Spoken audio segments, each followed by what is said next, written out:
Hi everyone, this is Margaret Manning with 60andMe. This is the place where women over 60 come to be inspired. My guest today is Denise McAdam. With over 40 years experience, she is one of the top hairdressers in the UK. She has been working her magic with royalty and celebrities and just has incredible experience in this field.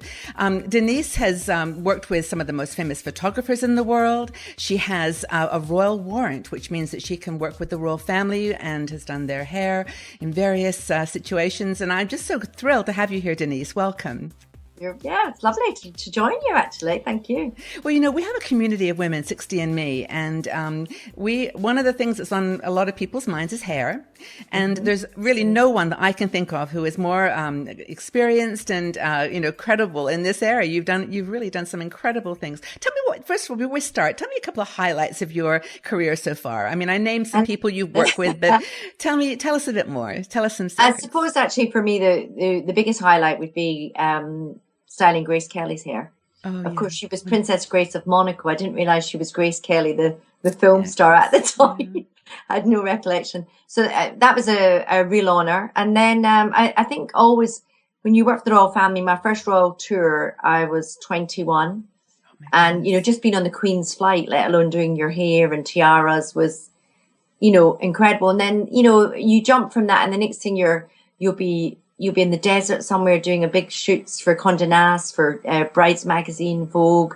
You can find yourself on a camel trying to do the girl's hair, or you're bareback horse riding to get to the girl to do the hair because she's over there. And you're going to be on a boat balancing and hairdressing. Whatever a model is in the most remote position, or even if it's movies, there's a hairdresser there doing the hair. So you do learn expertise, and that's you learn. And every day is a different day. Every day is a new day, just as well. And also for hairdressing, working in the salon, every day is a new client. So some very inspiring people. I think from lending Liza Minnelli my tights, actually, my stockings, my pantyhose. I think you should write a book on this, Denise. I mean, it's incredible stories. But I think what's really important is that hair is probably one of the most important things to a lot of women. And if you trust someone like you with your hair, it says a lot. So I'm really happy that you had that experience, because in our community, we have amazing women. They're not celebrities, but they're wonderful people, and trying to make decisions about aging and what we do with hair as we get older. And one of the things I'd like to talk about today is something lots of women ask questions about. And that is, and I joined the club, is thinning hair. I used to have really thick, long hair, and it's just changed so much. Give us some thoughts on what women, well, first of all, why does hair thin as you get older? What can we do to make it a little more voluptuous? I would obviously embrace it. And obviously I do celebrities. You do celebrities when you work, but, with everybody's special when I consult with them, because it's important that, they leave feeling great and that you're happy with how you've made them feel. But as you get older, and I'm there, by the way, my hair's thinner. When I blow dry it now, it's kind of a different head of hair. Yeah. You almost have to, what you could do before, you have to kind of re-educate yourself. Yes. So your hair does get thinner as you get older. I mean, somebody who's got very thick hair when they're young, which is an absolute nightmare. I mean, I've got clients I've had a long time who have had the thickest head of hair, and all of a sudden their hair's fabulous to work with because it has naturally got a bit thinner. Yes. So your hair goes from 3 layers to 2 layers. So it's already thinned down itself. And then, the white hair is coarser because the cuticle is a little bit more spiky. So it's coarser, which is great. We knock it a bit, but it's good because it makes the hair we have got a little bit thicker. But thinning hair, as you menopause and things like that, your hair does naturally get thinner, and you can notice a little bit like when you have childbirth and you get postpartum hair loss. Mm-hmm. I see you have a little dog in the background, and it's totally fine. No, we'll keep going. It's totally. Honestly, I had a woman once I was interviewing whose cat kept jumping up on her lap, and I think the cat was more of a star of the video than we were. But I just got no problem. The doorbell going. No, it's no problem. So thinning hair is you must start. No problem. A minute, sorry. No, it's okay. Oh my God. I'll let it keep going, Lena. Just okay, that's a disaster. 4:48, and we'll just keep going. All right.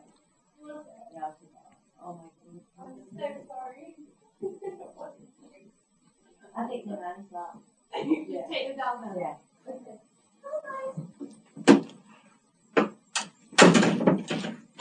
That was Balmain sending stuff. Okay. So I've I've left the camera going. So let me just go back and just say, just something to, like, as a bridging thing, so we can, keep going. Cause I think, okay. Right. So thinning hair is a natural part of aging, and hormones, menopause create this effect where you're basically got two, like you said, two strands of hair instead of three. So it's not magic. It's just nature.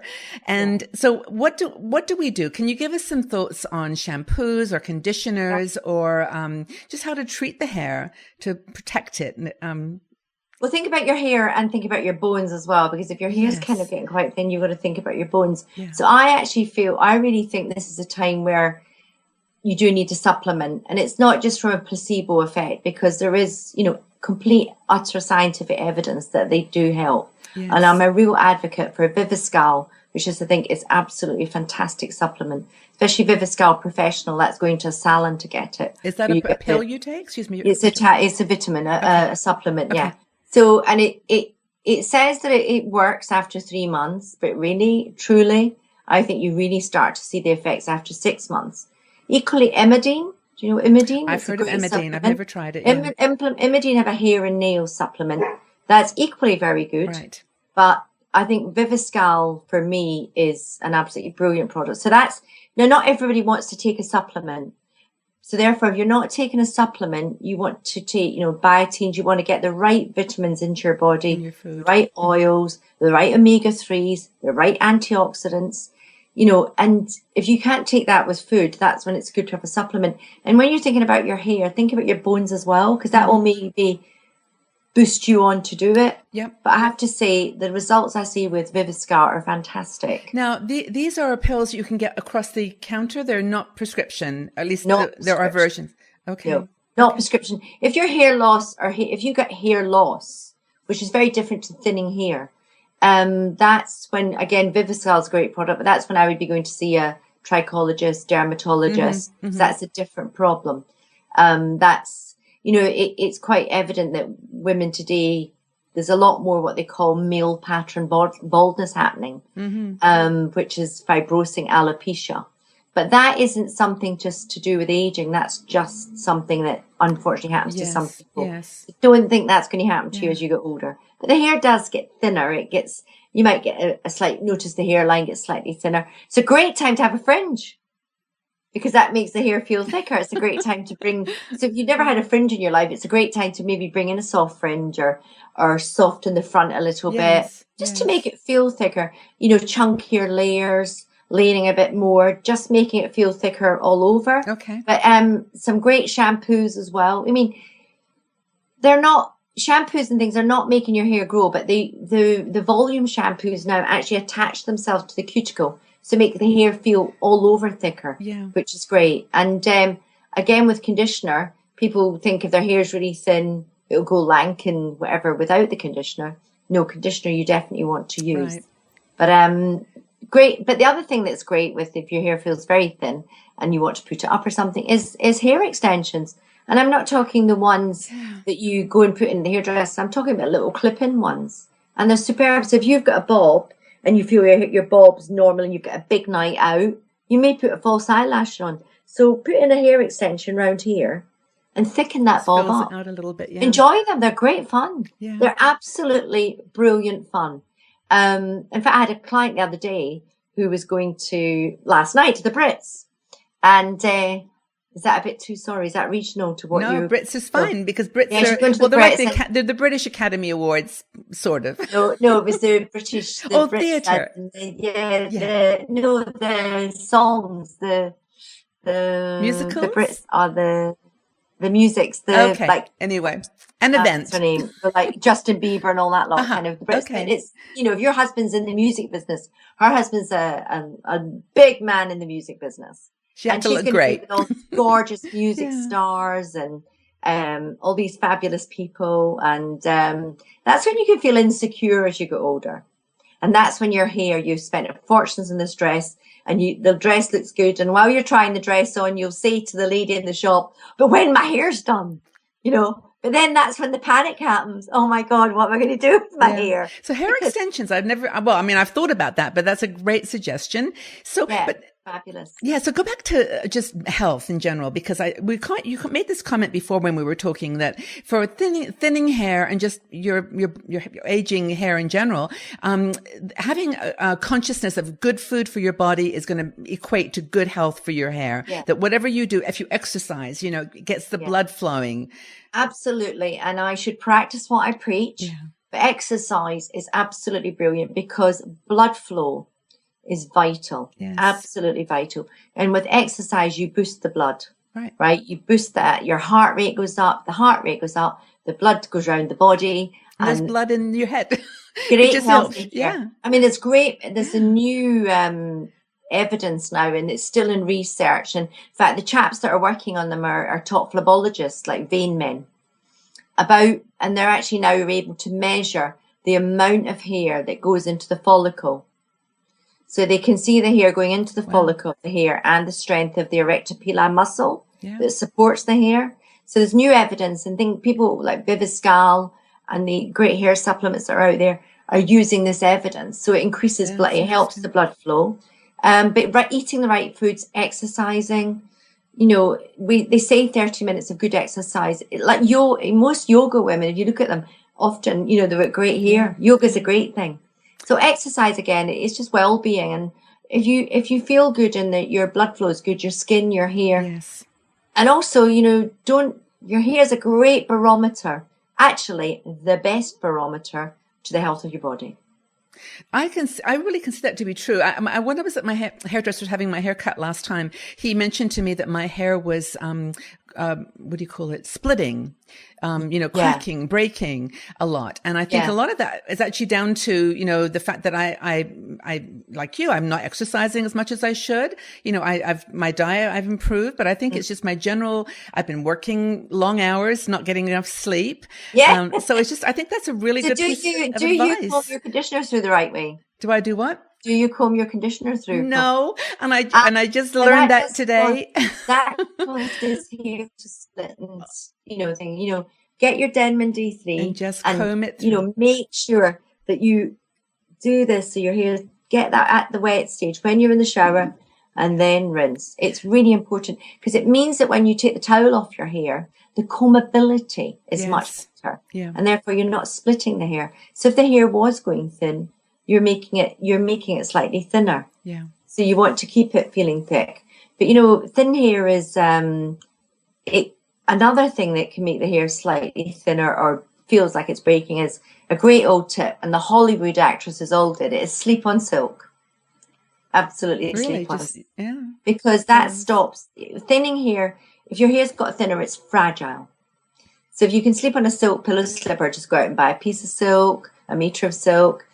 It will actually stop any breakage, because when you toss and turn in the pillow, although they say the thread count's 300, 500, 1,000, it's still friction on the hair. Whereas silk doesn't friction. Something, Denise, most women have got silk scarves. Most women have maybe purchased one really lovely silk scarf in their life, and it's sitting in a drawer somewhere with the other 30 silk scarves. Just pull a silk scarf out and put it on. And that's kind of exotic. Put it on your pillowcase and sleep on silk. It's a great idea. Absolutely. I mean, I think I've got a silk pillow slip here. Oh, you're funny. It's actually not only is it good for there's a silk pillow. There's plenty of companies out there that sell silk pillow slips, and not only is it great for your hair, it's fabulous for your face as well. Okay, so I've got one more. This is great. So I've got one more question on thinning hair, and then we can stop, because we're doing a series of videos here, by the way, folks, and we're trying to cover topics that are of interest to you. So thinning hair we'll stay with for a bit. Okay, coloring. How much does coloring affect the thickness of your hair? I mean, if you're using either at home or at a hair salon, the choices with ammonia, without ammonia. Is there any suggestion or recommendation that you'd make? Well, colouring hair is actually makes your hair feel thicker. Definitely. It makes it feel thicker. Yeah, absolutely, because it swells the cuticle slightly. Okay, didn't know and it actually makes it feel thicker, much thicker. In fact, if I had very fine hair and I didn't want to colour my hair, I would color my hair exactly the same color as I was, just for the thickness, just to give that extra thickness. Wow. So it is actually, color's actually, especially a highlight, because it slightly swells out the cuticle. So again, it's not going to damage it too much as long as it's done properly. If you've got a real problem with your thinning hair, or as I said, an alopecia style related thing, then it has to be low light. You don't want color that goes to the scalp and penetrates and causes any damage to the cuticles. So low lights, highlights, things like that are great. Absolutely great. Okay. And any distinction between ammonia versus non-ammonia? I know that there's a lot of new products with no ammonia. They're out there. I know they're harder to get out of your hair. What do you think? I can't say that I'm an totally organic girl or not an organic girl. I just feel that in medical science, you have to have research. I think if the product's been well researched, then it's a great product. Right. But I also feel that if it's applied properly and done properly. So there's a lot of controversy with, TLSs and SLSs and what's this and what's that, because it's a little bit like sugar. When they take the sugar out, they put another thing in that this could be is the worse. Sugar. Yeah. So, I'm not great on the science, but I'm not sure. I think when you buy a product, I think it's much more about it being sustainably sourced. That the packaging has been sustainably stored and everything like that. But, sometimes we need chemicals to make things work properly and work for the best. So, it's interesting actually, because I'd be thinking that I'd rather it went down my drain well and didn't clog up my pipes with a black sludge. And that to me would be really important. So it's a hard one versus personally, if you're staying with Wella, Goldwell, L'Oreal, I think you're in safe hands. Yes. And that's the honest truth. Yeah. No, that's really great. And of course, you've got a hairdresser that you trust, someone that you go to see, and you can always ask them for their opinions and make your own choices. But Denise, this has been really, really helpful. I have learned 2 or 3 things today already that I'm going to, how to comb conditioner through my hair and how to basically take care of this thinning hair. And like we've said before, embrace it. It's you. Yeah. Absolutely. Thank you so much for being here, Denise, and best of luck with everything. Thank you again.